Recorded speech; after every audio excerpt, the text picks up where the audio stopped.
श्री महाभारत कथा। अथ श्री महाभारत कथा। राधे राधे दर्शकों, महाभारत की अमर कथा के 5वें भाग में आपका स्वागत है। अब तक आपने जाना कि कैसे महाराज शांतनु की मृत्यु के बाद भीष्म ने चित्रांगद और उसकी मृत्यु के बाद विचित्रवीर को हस्तिनापुर के राज सिंहासन पर बिठाया, किंतु विचित्रवीर भी अधिक दिनों तक शासन नहीं कर सके और बिना संतान के ही युवावस्था में उनकी मृत्यु हो गई। अब राजमाता सत्यवती के सामने प्रश्न आ खड़ा हुआ कि हस्तिनापुर की राजगद्दी कौन संभालेगा। और देवव्रत भीष्म आजन्म ब्रह्मचर्य का पालन करने का व्रत ले चुके थे। उन्होंने राज सिंहासन सत्यवती के पुत्रों के लिए त्याग दिया था। सत्यवती गहरी चिंता में थी और इसी चिंता में उन्होंने भीष्म को अपने कक्ष में बुलाया। भीष्म के आने पर वे बोली, प्रिय भीष्म, तुम अपनी भीष्म प्रतिज्ञा से बंधे हो, अब तुम ही बताओ मैं यह राज्य कैसे सौंपूं। भीष्म कहते हैं, माते, मैं आपके प्रश्न का उत्तर देने में असमर्थ हूँ, मैं अपनी प्रतिज्ञा से बंधा हुआ हूँ। तब सत्यवती कहती हैं कि ठीक है पुत्र, फिर तुम्हें महर्षि वेदव्यास के ही पास जाना होगा। भीष्म कहते हैं, क्यों? कहते हैं कि इसलिए वत्स कि वेदव्यास भी वैसे ही मेरे पुत्र हैं जिस प्रकार चित्रांगद और विचित्रवीर। भीष्म हैरान होते हैं, कहते हैं, ये कैसे माता? तब सत्यवती कहती हैं कि जैसे तुम अपनी प्रतिज्ञा से बंधे हो, किंतु मुझे तो हस्तिनापुर को उत्तराधिकारी देना है, तो मेरे पास अब एक ही मार्ग बचा है कि मैं अपनी दोनों पुत्रवधुओं को नियोग के द्वारा पुत्रवती बनवा दूं। भीष्म फिर कहते हैं, क्या वेदव्यास इस नियोग के लिए तैयार होंगे? सत्यवती कहती, क्यों नहीं होंगे, वो मेरे पुत्र हैं, मेरी आज्ञा मानना उनका धर्म है। तब भीष्म कहते हैं, माते, वह आपके पुत्र कैसे हैं? सत्यवती कहती कि देवव्रत, यह उस समय की बात है जब मैं कुंवारी थी और प्रतिदिन की भांति नाव खेती थी। तभी एक दिन महातपस्वी ऋषि पाराशर मेरे पास आए और मुझसे यमुना पार कराने का निवेदन किया। मैंने उन्हें नाव में बैठा लिया। 20 धारा में उन्होंने मुझसे प्रणय निवेदन किया। मैंने उनसे इनकार कर दिया, किंतु वे नहीं माने और उन्होंने मुझे मत्स्यगंधा को अति रूपवती नारी और सदैव कुमारी बने रहने का आशीर्वाद दिया और अपने तपोबल से मुझे पुत्र रत्न की प्राप्ति कराई थी। उसी के फलस्वरूप वेदव्यास का जन्म हुआ। इस प्रकार मैं अविवाहित ही माँ बन गई थी। तुम्हारे पिता महाराज शांतनु से मेरा विवाह बाद में हुआ। सत्यवती अपनी कहानी सुनाकर चुप हो गई। भीष्म कुछ देर सोचते रहे। सत्यवती ने कहा, पुत्र, नियोग द्वारा वंश परंपरा चलाने के लिए किसी पर पुरुष का सहयोग पाना शास्त्र संपत है। फिर भीष्म ने कुछ नहीं पूछा और भीष्म वेदव्यास के आश्रम में पहुंचे और उन्होंने उनको वहां पर अपनी मंशा बताई। पहले तो वेदव्यास ने इनकार कर दिया क्योंकि वे सन्यासी थे, लेकिन फिर माता की आज्ञा मान करके वे भीष्म के साथ महल में रहे। महारानी सत्यवती ने उन्हें अपनी मंशा बताई। उन्होंने रानी सत्यवती से 1 साल का समय मांगा और कहा, माते, अभी मेरी अवस्था ऐसी नहीं है। लेकिन सत्यवती ने कहा कि मेरे पास 1 साल का समय नहीं है, आप जैसे हैं वैसे ही हम पर कृपा करें। वेदव्यास उनकी बात मान जाते हैं। महारानी सत्यवती रानी अंबिका के पास जाती हैं और उन्हें सारी बात बताती हैं और कहती हैं कि पुत्री, ये राज्य की आवश्यकता है, तुम्हें महर्षि वेदव्यास के पास जाना ही होगा। उनकी बात सुनकर रानी अंबिका कांप जाती हैं और डरते हुए वे वेदव्यास के कक्ष में जाती हैं। और जैसे ही मुनि वेदव्यास उनकी तरफ देखते हैं, लज्जा और संकोच के कारण वे अपनी दोनों आंखें बंद कर लेती हैं। वेदव्यास माता सत्यवती के पास आते हैं और उन्हें बताते हैं कि माता, अंबिका ने तो अपनी आंखें ही बंद कर ली थी, इसलिए अब अंबिका को जो पुत्र होगा वो नेत्रहीन होगा। सत्यवती बहुत चिंतित होती हैं और कहती हैं, मैं अंबालिका को समझा दूंगी। और समझा बुझाकर अंबालिका को वेदव्यास के कक्ष में भेजती हैं। अंबालिका उनके कक्ष में जाती है। महर्षि व्यास कहते हैं, डरो मत अंबालिका, किंतु उन्हें देखते ही अंबालिका भय से पीली पड़ जाती है और वहाँ से चली जाती है। वेद व्यास सत्यवती को बताते हैं कि अंबिका एक नेत्रहीन पुत्र को जन्म देगी और अंबालिका एक पांडु रोग से पीड़ित कृष्णकाय बालक को जन्म देगी। तब सत्यवती कहती हैं कि फिर मैं अंबालिका से एक बार और बात करती हूँ, और वे अंबालिका के पास जाती हैं। अंबालिका और अंबा कहती हैं कि अब हम मुनि के पास नहीं जाएंगे, और अंबिका अपने जासी को मुनि के पास भेज देती हैं। और इस बार वेद व्यास अपना सारा ज्ञान, धर्म और नीति अपने दासी पुत्र में डाल देते हैं। इस प्रकार वेद व्यास की कृपा से अंबिका धृतराष्ट्र को, अंबालिका पांडु को और दासी धर्मात्मा विदुर को जन्म देती हैं। समय के साथ साथ तीनों बालक बड़े होते चले जाते हैं। पांडु धनुर्विद्या में सिद्धहस्त थे और धृतराष्ट्र में 100 हाथियों का बल था, और विदुर तो अत्यंत नीति कुशल थे। जब तीनों बड़े हो जाते हैं तो भीष्म उन्हें लेकर माता सत्यवती के पास आते हैं और उनसे उनका परिचय कराते हैं। बताते हैं कि माता ये देखिए, ये धृतराष्ट्र है, ये पांडु है। मैंने जो कुछ भी ऋषि भारद्वाज से सीखा था वो मैंने पांडु को सिखा दिया। और ये विदुर हैं, मैंने जो भी गुरु बृहस्पति से राजनीति का ज्ञान सीखा था वो मैंने विदुर को दे दिया है। और भीष्म जब धृतराष्ट्र को राजगद्दी सौंपने के लिए कहते हैं तो विदुर उनका दावा खारिज कर देते हैं कि कोई भी अंगहीन राजा राजगद्दी पर नहीं बैठ सकता है, और विदुर दासी पुत्र होने के कारण राजगद्दी पर नहीं बैठ सकते थे। इसलिए पांडु को ही हस्तिनापुर का राजा घोषित किया गया। महारानी सत्यवती भी उन्हें राजा स्वीकार कर लेती हैं। धृतराष्ट्र मन ही मन अत्यंत क्रुद्ध होते हैं, किंतु वे अपने भाई को खुशी खुशी राज्य सौंप देते हैं। लेकिन उनके मन में पांडु के लिए विरोध और ईर्ष्या की गांठ पड़ जाती है। शेष कथा अगले वीडियो में। राधे राधे दर्शकों, अपना अमूल्य समय हमें देने के लिए बहुत बहुत धन्यवाद। महाभारत कथा। राधे राधे दर्शकों, महाभारत की अमर कथा में आपका स्वागत है। अब तक मैंने आपको बताया कि कैसे धृतराष्ट्र, पांडु और विदुर का जन्म हुआ तथा उन तीनों को भीष्म पितामह ने शिक्षित किया और युवा होने पर हस्तिनापुर ले आए और महारानी सत्यवती को सौंप दिया। धृतराष्ट्र के नेत्रविहीन होने तथा विदुर के दासी पुत्र होने के कारण पांडु को हस्तिनापुर के सिंहासन पर बिठाया गया। बड़े होने के नाते केवल नेत्रविहीन होने के कारण अपना अधिकार छीनते देखकर धृतराष्ट्र के मन में गांठ पड़ जाती है। पांडु का राज्याभिषेक होता है और वे हस्तिनापुर की सीमाओं का विस्तार करने हेतु निकल पड़ते हैं। उधर सत्यवती भीष्म को बुलाकर हस्तिनापुर के समाचार पूछती हैं, तो भीष्म कहते हैं, सारा ब्रह्मांड पांडु के चक्रवर्ती होने की प्रतीक्षा कर रहा है। सत्यवती कहती हैं, तुम्हें मेरी प्रतीक्षा से अधिक ब्रह्मांड की प्रतीक्षा की चिंता है भीष्म? तब भीष्म कहते हैं, मैं समझा नहीं माते। तब सत्यवती कहती हैं कि राजा क्या केवल चक्रवर्ती होने के लिए जन्म लेता है गंगा पुत्र?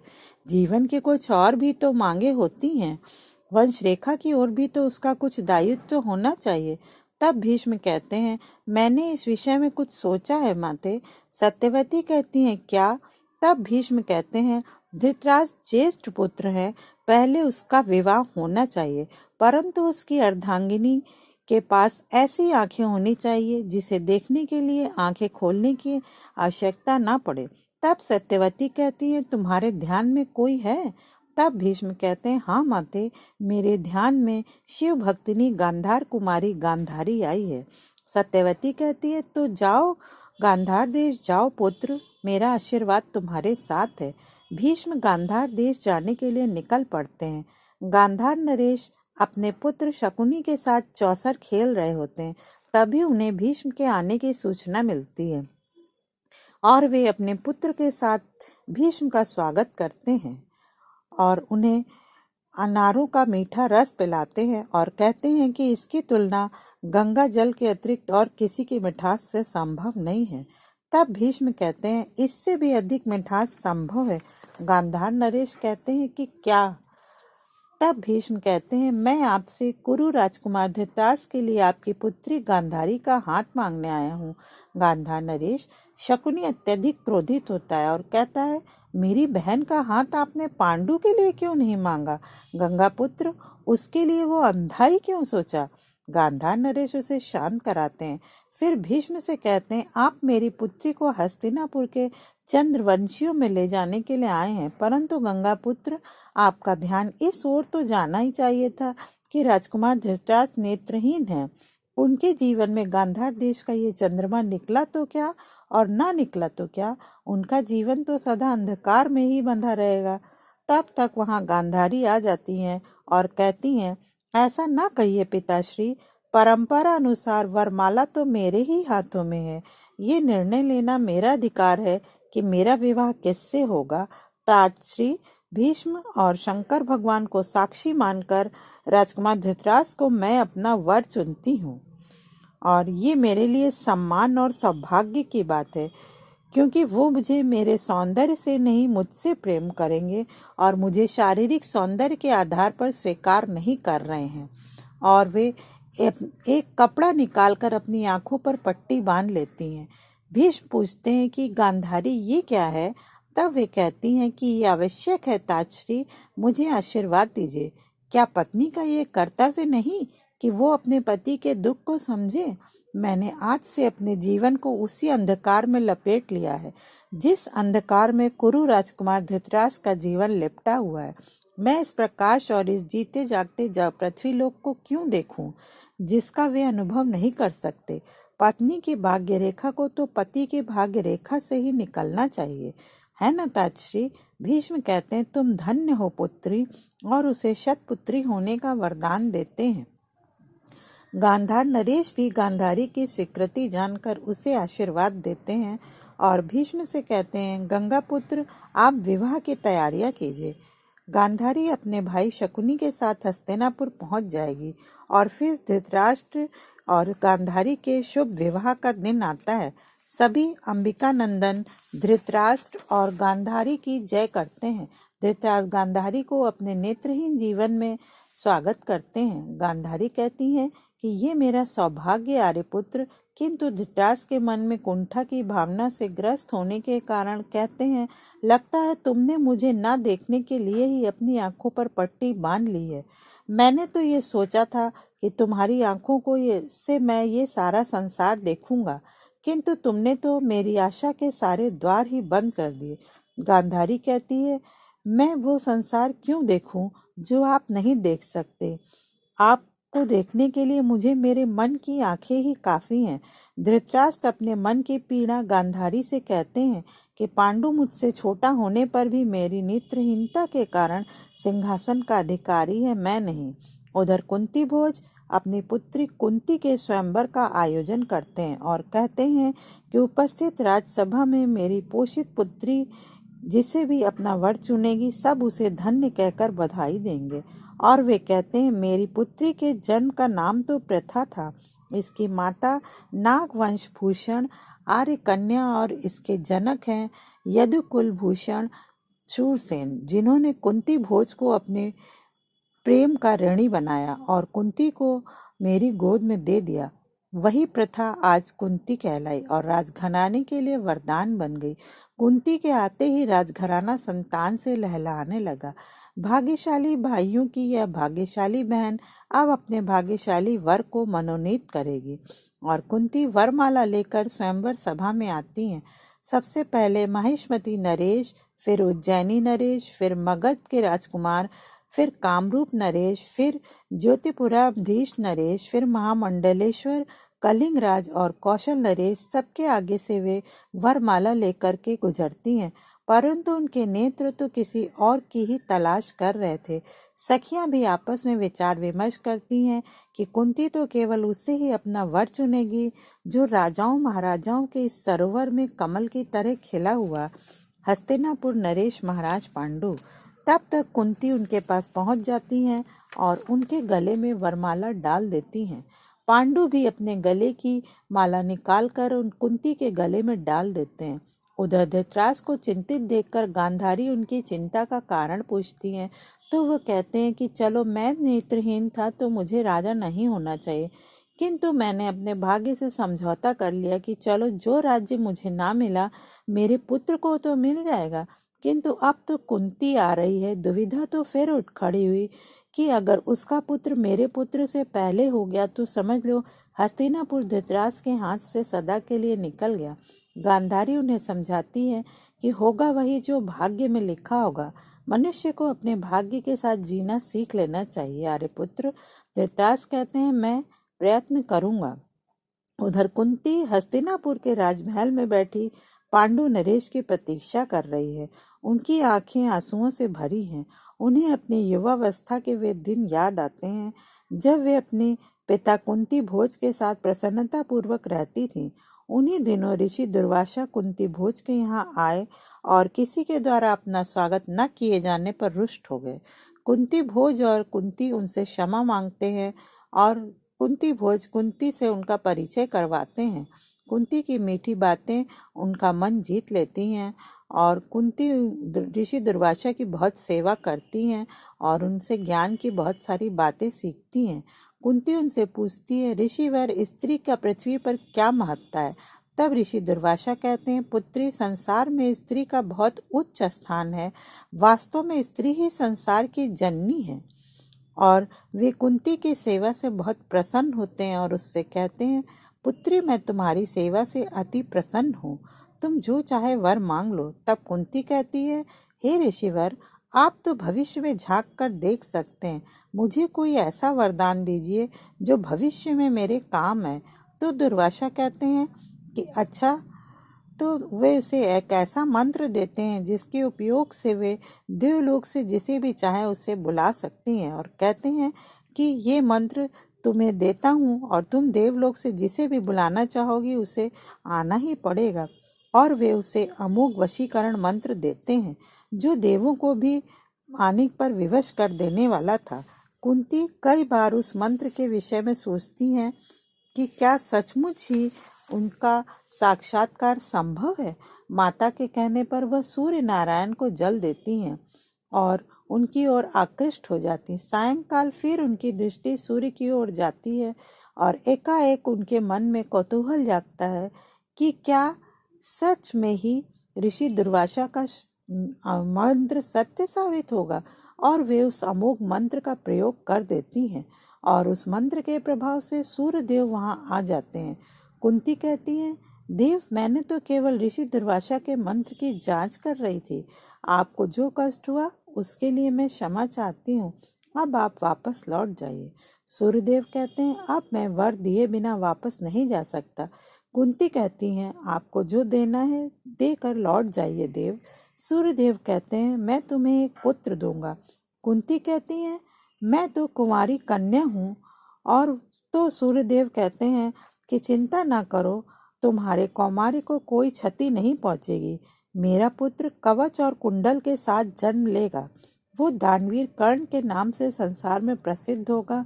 और वे कुंती की गोद में कर्ण को सौंप कर चले जाते हैं। कुंती उसे देखकर अत्यंत चिंतित होती हैं और उसके बारे में सोचती है कि सबसे क्या कहेगी।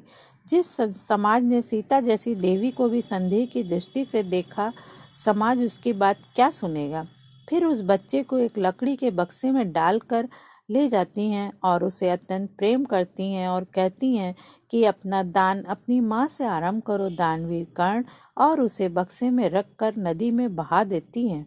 और यही आत्मग्लानि उन्हें अपने नए जीवन की शुरुआत में भी श्री महाभारत कथा। राधे राधे दर्शकों, महाभारत की अमर कथा के 7वें भाग में आपका स्वागत है।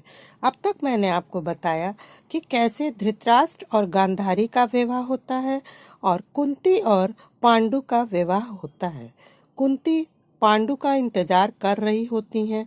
उनकी आंखों में कर्ण के जन्म को याद करके आंसू आ जाते हैं कि कैसे कर्ण का जन्म हुआ विवाह से पहले और उन्हें उसको अपने से अलग करना पड़ा। उनकी आंखें आंसुओं से भरी होती हैं। तब तक महाराज पांडु उनके पास आते हैं और उनसे कहते हैं कि मैं तुम्हारे पास आकर तुरंत जाने के लिए क्षमा चाहता हूँ, लेकिन तुम्हारे सौंदर्य के बंधन में बंधने से पहले मैं हस्तिनापुर की सीमाओं का विस्तार करना चाहता हूँ। इसलिए एक छत्राणी की तरह मुझे विदा करो और मैं अपनी विजय यात्रा पर जाना चाहता हूँ। कुंती उन्हें छत्राणी की तरह विदा करती हैं। पांडु हस्तिनापुर की सारी सीमाओं, कलिंग, बंगदेश, काशी आदि सबको परास्त करते हुए आगे बढ़ रहे होते हैं। तभी उन्हें मद्र देश के महाराज आते हुए सेना के साथ दिखाई देते हैं। वे उनकी तरफ मित्रता का हाथ बढ़ाते हैं और पांडु उसे स्वीकार करते हैं। दोनों गले मिलते हैं। मद्र नरेश भेंट स्वरूप पांडु को अपनी बहन माद्री का हाथ देते हैं और कहते हैं कि हमारी दोस्ती की भेंट स्वरूप इसे स्वीकार करिए। तब पांडु कहते हैं, इन्हें स्वीकार करना या ना करना तो महारानी कुंती के हाथ में है। माद्री कहती है कि आप मुझे हस्तिनापुर ले चलिए, आगे मेरा भाग्य, जो भी निर्णय होगा मुझे स्वीकार है। पांडु माद्री को लेकर हस्तिनापुर आते हैं। दासी महाराज के आने की सूचना महारानी कुंती को देती है और यह भी बताती है कि महाराज मद्र देश की राजकुमारी को भी अपने साथ लाए हैं। पांडु माद्री का कुंती से परिचय कराते हैं और कुंती आरती की थाल के साथ उनका स्वागत करती हैं और उन्हें राजमाता सत्यवती से मिलवाती हैं और उसका परिचय देती हैं। माता सत्यवती उन्हें आशीर्वाद देती हैं और कहती हैं कि इन्हें अंबिका और अंबालिका तथा गांधारी से भी मिलवाओ। कुंती कहती है कि हाँ, अब वहीं ले जाऊंगी। फिर कुंती माद्री को लेकर अंबिका, अंबालिका और गांधारी के पास आती है। सभी माद्री से मिलती हैं और माद्री की सुंदरता की प्रशंसा करती हैं। उधर विदुर पांडव को विश्राम की सलाह देते हैं कि इतनी विजय यात्रा की थकान के पश्चात अब महाराज पांडु को महारानियों के साथ कुछ दिनों के लिए विश्राम वाटिका चले जाना चाहिए।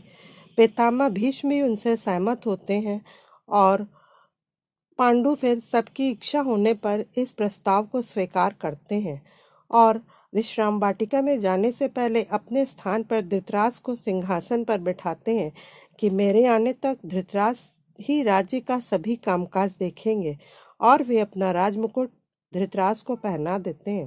धृतराष्ट्र राजमुकुट पहनकर अत्यंत प्रसन्न होते हैं और स्वप्न देखने लगते हैं। गांधारी उनसे कहती हैं कि ऐसे सपने मत देखिए आर्यपुत्र। धृतराष्ट्र कहते हैं, पांडु के लौटने पर तो ये टूटेगा ही, इसे ऐसे ही चलने दो गांधारी। उधर पांडु कुंती और माद्री के साथ वन विहार के लिए जाते हैं। सब अत्यंत प्रसन्न होते हैं। फिर माद्री अश्वारोहण के लिए कहती हैं और दोनों अश्वारोहण के लिए जाते हैं और रास्ते में ऋषि किंदम का आश्रम पड़ता है। माद्री और पांडु वहां जाते हैं। ऋषि पत्नी उनके लिए फल लाती हैं और ऋषि उन्हें आशीर्वाद देते हैं। उधर धृतराष्ट्र पांडु के आने की बात सोचकर दुखी होते हैं और शकुनी उन्हें भड़काता है और कहता है कि आप इस तरह से निराश न हो जीजा महाराज, हमारे लिए तो बहुत अच्छी खबर है कि पांडु तपोवन में जा रहे हैं। धृतराष्ट्र कहते हैं, ये तो राज्य की परंपरा है। शकुनी कहता है, लेकिन हमारे लिए अच्छा शकुन है, भगवान करे वो तपोवन से लौट कर ही ना आए। किंतु धृतराष्ट्र कहते हैं, ऐसा ना कहो। और धृतराष्ट्र के अत्यंत निराश होने पर शकुनी उन्हें समझाता है और कहता है कि वक्त सबको अवसर देता है जीजा, आप निराश ना हो, अवसर की प्रतीक्षा करें। महाराज पांडु अपनी दोनों रानियों के साथ महर्षि किंदम के आश्रम में जाते हैं और उनसे ऋषि से जीवन की परिभाषा पूछते हैं। ऋषि उन्हें बताते हैं कि जीवन जल भी है और तृष्णा भी, और असत और सत भी है। उन दोनों के बीच बहती नदी है जीवन, और इस पानी में दोनों का मेल है। पर जो सत्पुरुष होते हैं वो इस सरोवर से सत को काढ़ लेते हैं और अपने वस्त्र पर असत की एक भी बूंद नहीं पड़ने देते, जैसे हंस दूध को पानी से अलग कर लेता है। फिर पांडु प्रश्न करते हैं, हे ऋषिवर, सत को निकालने के बाद सत्पुरुष को उसका क्या करना चाहिए? ऋषि कहते हैं कि जब सत्पुरुष के हाथ सत आता है तब ही उसे पता चलता है कि उसे 3 ऋण उतारने हैं, पितृ ऋण, देव ऋण और ऋषि ऋण। देव ऋण भगवान विष्णु का है, पितृ ऋण स्वयं ब्रह्मा का है और ऋषि ऋण स्वयं भगवान शंकर का है। तो धरती से मनुष्य को ये ऋण चुकाए बिना इस संसार से नहीं जाना चाहिए। माद्री पूछती है कि ये तीनों ऋण क्या है ऋषिवर? तो वे कहते हैं कि पहला ऋण देव ऋण है जो दान से चुकाया जाता है, और दूसरा ऋण ऋषि ऋण है, ये ज्ञान की प्राप्ति और ज्ञान बांटने से चुकाया जाता है, और तीसरा ऋण है पितृ ऋण, ये संतान द्वारा चुकाया जाता है। कुंती कहती है, पुरुष की सहधर्मिणी नारी का क्या कर्तव्य है ऋषिवर? तब ऋषि कहते हैं, नारी अर्थात चेतना है, प्रेरणा है। नारी तो पृथ्वी है रानी, वो तो गृहस्थ आश्रम की आत्मा है। यत्र नार्यस्तु रमन्ते तत्र देवता, अर्थात जहाँ नारियों की पूजा होती है वहीं देवता आनंद मनाते हैं। नारी की रक्षा करना पुरुष का धर्म है। तब कुंती और माद्री उनसे आशीर्वाद लेती हैं। वे दोनों को पुत्रवती होने का आशीर्वाद लेते हैं। उधर शकुनी को जब पांडु के तपोवन जाने का समाचार मिलता है तो वो अत्यंत प्रसन्न होता है। धृतराष्ट्र कहते हैं, ये तो कुरु वंश की शोभा है और ये राजमुकुट तो पांडु का ही है, उसकी ओर से मेरा मन मैला ना करो। तो वो धृतराष्ट्र को भड़काता है और कहता है कि आप अगर नेत्रहीन न होते तो आप ही हस्तिनापुर के महाराज होते। उधर माता सत्यवती से अब पांडु और कुंती की प्रतीक्षा नहीं होती। वे भीष्म से पांडु को बुलाने को कहती हैं। पितामह भीष्म धृतराष्ट्र के पास आते हैं और माता सत्यवती का आदेश उन्हें सुनाते हैं और पांडु को विश्राम वाटिका से बुलाने का आदेश देने को कहते हैं। उधर वन में हस्तिनापुर से बुलावा आने पर पांडु अत्यंत प्रसन्न होते हैं। कुंती और माद्री हंसी मजाक कर रही होती हैं। तभी वहाँ बाघ की आवाज़ सुनाई देती है। माद्री कहती है, हे आर्यपुत्र, इसे मेरे लिए मार लाइए। पांडु तुरंत निकल पड़ते हैं और बाघ की आवाज़ का पीछा करते हुए घने वन में पहुंच जाते हैं और बाघ की आवाज़ को सुनकर निशाना लगाते हैं। तभी उन्हें एक तेज चीख का स्वर सुनाई देता है।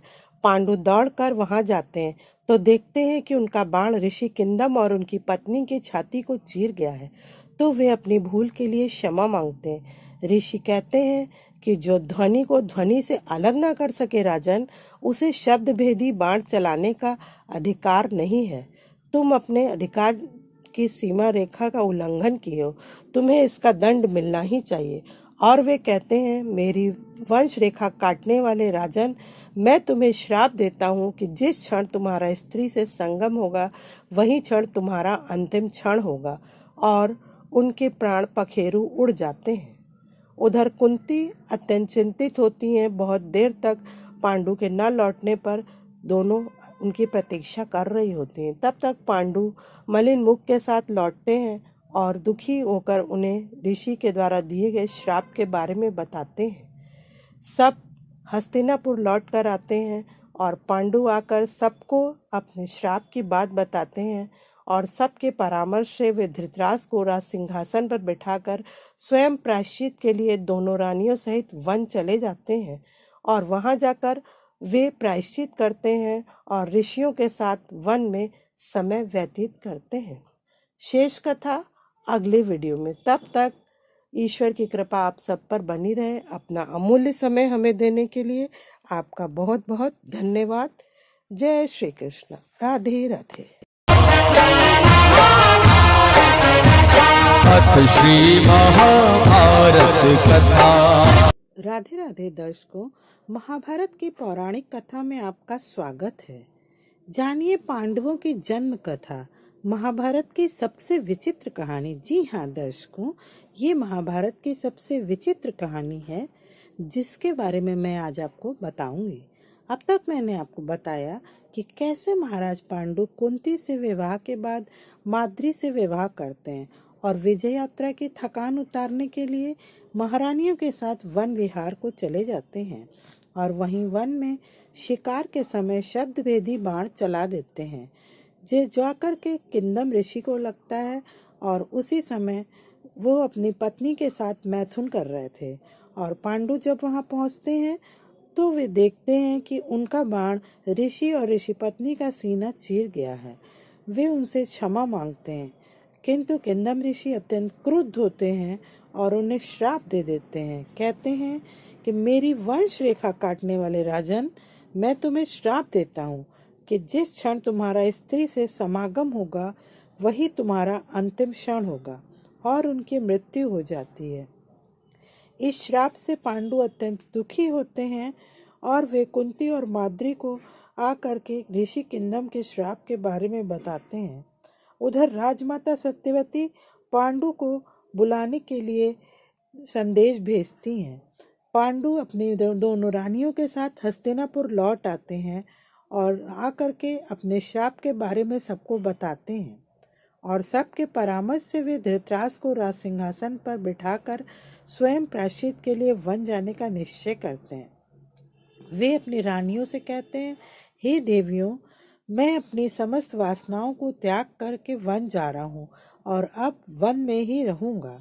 उनकी बात सुन करके दोनों रानियां अत्यंत दुखी होकर कहती हैं, हम आपके बिना एक क्षण भी नहीं जीवित रह सकती आर्यपुत्र, हमें भी अपने साथ वन में ले चलिए। पांडु उनके अनुरोध को स्वीकार कर लेते हैं और उन्हें अपने साथ वन चलने की आज्ञा दे देते हैं। वे सब वन आ जाते हैं और वन में पांडु सन्यासियों के साथ जीवन बिताते हैं। इसी दौरान एक दिन राजा पांडु अमावस्या के दिन सारे ऋषि मुनियों को ब्रह्मा जी के दर्शनों को जाते हुए देखते हैं और उनसे स्वयं साथ ले जाने की आज्ञा मांगते हैं।